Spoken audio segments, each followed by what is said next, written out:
Continuing our discussion now, we want to talk about the 2011 market trends and, of course, the economy and how all that plays in.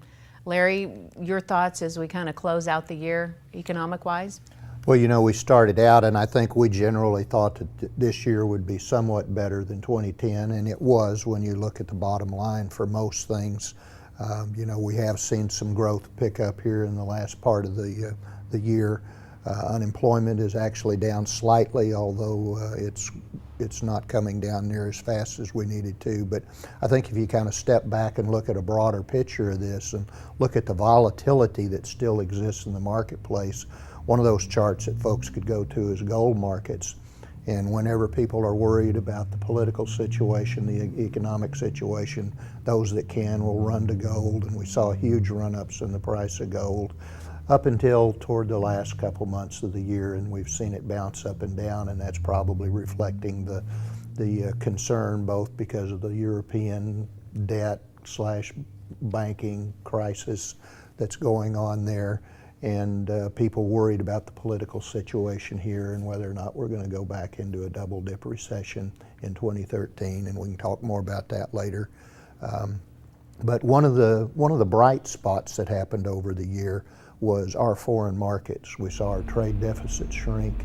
We saw agricultural trade break records. The surplus in ag trade broke records, and that helped buoy any of the downside that we saw in agriculture overall. And a lot of that had to do with the weak dollar, and the dollar did really contribute to that, and now we're seeing some volatility in that. But if you look at charts on dollar indexes, for example, you'll see that basically we ended the year about where we started there. So it'll be an interesting situation to see what happens there in the coming year.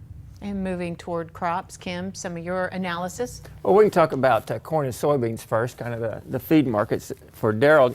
You look at corn on the Chicago Board of Trade. It started out at $5.80 in January, and it's like the value of the dollar. It's at $5.80 now. However, during the year, at June, it peaked at $8. It's been in a downtrend since that time. If you look at corn production in general, coming into the corn crop, you know, several months out, we were talking about a 13.3 billion bushel crop. We ended up with a 12.3 billion bushel crop, so significantly lower corn production. But we saw the ethanol hit the wall. In other words, we're at peak ethanol production. We've got sufficient amounts of, actually at this point in time, excess ethanol, and so we won't see more corn going into the ethanol, I think, as we go out in the future. If you look at soybeans, they were more volatile, more sideways movements there. Started out at 13, peaked at $14.50 on Chicago, down to around $11. What we have to watch there is, are we going to have a corn-soybean bid war for land this coming year? And I don't think we are. You know, on the livestock part, the cattle market situation has been evolving for a number of years to be the underlying market. The drought this year affected the market and was affected by the market, as you might expect. You know, if there was any good thing you could say about the drought we've gone through and all of the management challenges producers have faced in the Southern Plains, it's the fact that cattle prices held up relatively well. You really, given the magnitude of the impacts we've seen, you really couldn't see a lot of impact in the markets, and that's a testament to the underlying situation in cattle. We've been evolving to smaller cattle inventories for a number of years, and this was a year where probably we would have stopped liquidating. I think the industry was poised to do that. And it was regionally, it was a year of haves and have-nots. The northern half of the country, generally speaking, had very good forage conditions. They've been in expansion mode actually since 2010. The Southern Plains was probably poised to join that movement this year, except for the drought. And so because of that, we're going to see additional liquidation on net in terms of the numbers of cattle for going into 2012. And so the question then, of course, is next year we'll have even smaller supplies.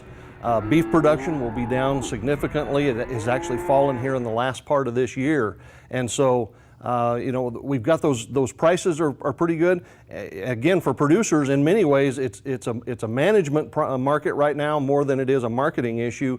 Most of the stuff we have to sell right now in the livestock side sells pretty well. The question is, do we have it to sell at all, and can we continue that production in the light of the conditions we're in? And that rebuilding, managing the cash flow that we mentioned. We want to also talk about wheat and let's take a look at some of those trends. The wheat really segues right into his cattle, and the wheat pasture that we didn't think we were going to get with the timely rains, that you've got some cattle out there. That's exactly right. One of the big surprises here at the end of the year, even as late October, looked like there was almost no chance for any wheat pasture. November was ideal, and we find ourselves here at the end of the year with a surprising amount, even though it's significantly less than normal, but a surprising amount of wheat pasture that provides some critically needed forage and some flexibility for producers at the end of the year. And you look at the wheat, where we had the short crop in the United States, in Oklahoma, the soft red winter wheat crop was 480 million bushels compared to about 275 million the year before. In other words, a big soft red winter wheat crop. Overall, we was expecting about a 2.1 billion bushel wheat crop. It ended up about 2 billion,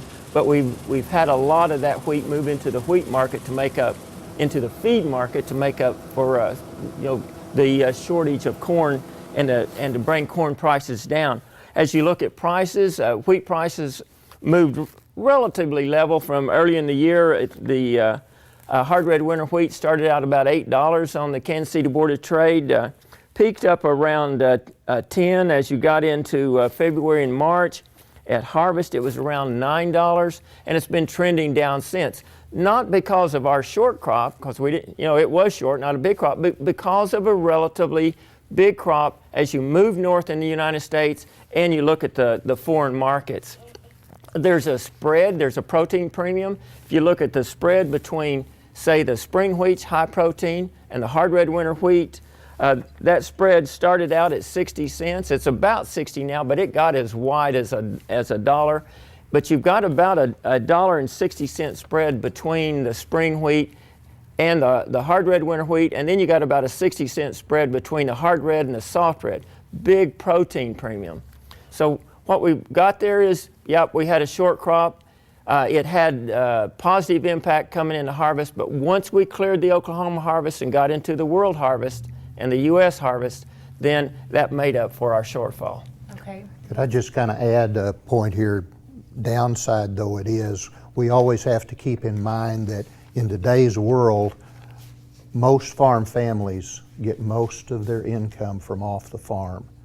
And for those farm families who had jobs, who had the resources to manage their risks, this was a relatively good year if they could manage the drought. But many farm families have people out of work, or they have people that are working below their skill levels.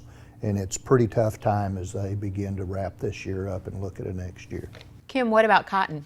Well, I think cotton's important to talk about, not because we had much production this last year, because we didn't, but we came into the crop year, January, with a $1.40 cotton. It peaked out at $2.20 on the Chicago or the New York Cotton Exchange.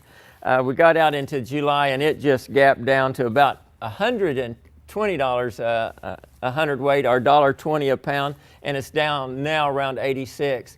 So it's all dependent on, can we produce a cotton crop next year, but it doesn't look like we're going to have the dollar cotton.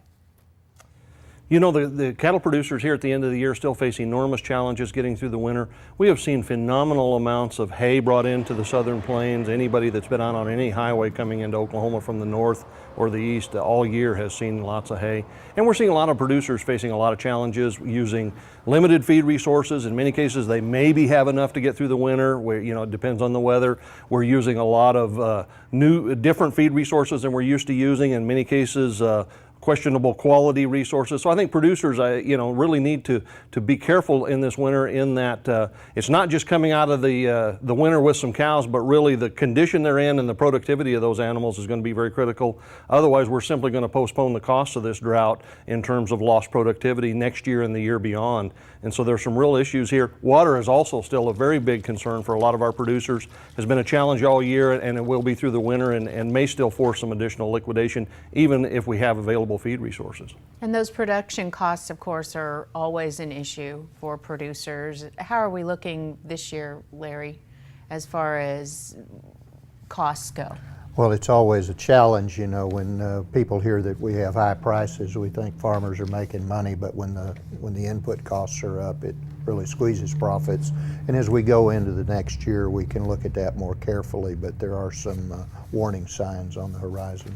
Okay, and we'll have more on what we can expect next year, but first, here's Stop Stop.